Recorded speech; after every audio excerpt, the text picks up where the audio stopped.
Kijk, zoals met meer eetbare rondom die nuwe song. Awaken is sowieso verderop Okay. as Random 3. Randoms as is song waar ze shout-outs doen. As is het is niet dat geen bizarre. As een random raps. So dat is waar mijn naam komen. Randoms 3. Dus die is daar in stormen. So randoms is gaan creëren. Om net van mij om in pen te push. Okay. Dan kijk ik waar is die creativity. Okay. Sien, waar Die zijn diepte van focus. die musiek en waar dit wil groeien. Exactly, in the skill. So, En dan is het ook een timestamp. She's away. Oh, so ik rijd en hier en dan. She's reed dan zo aan. Dan zeg ik, yo, kan ik zie wat ik zie. But as dan, she's a timestamp. Hoe waar was. So the random rips. En dan tracks in baas doen en zo. okay. Survivors van most die anime wat ik had erover. Ze gaan die goed doen.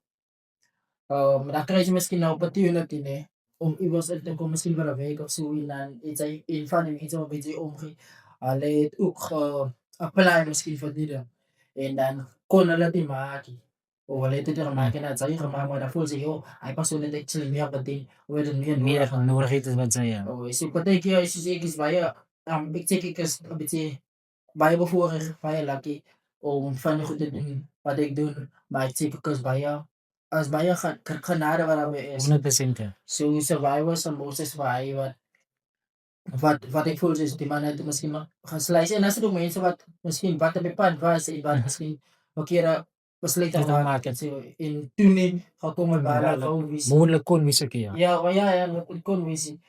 Maar ek sê weer eens as grace, but dis net survivors en Moses was vir hy guilt feeling wat ek kry. So maar ek sien weer joh, die braas sirkel en so. En dit gaan goed met my.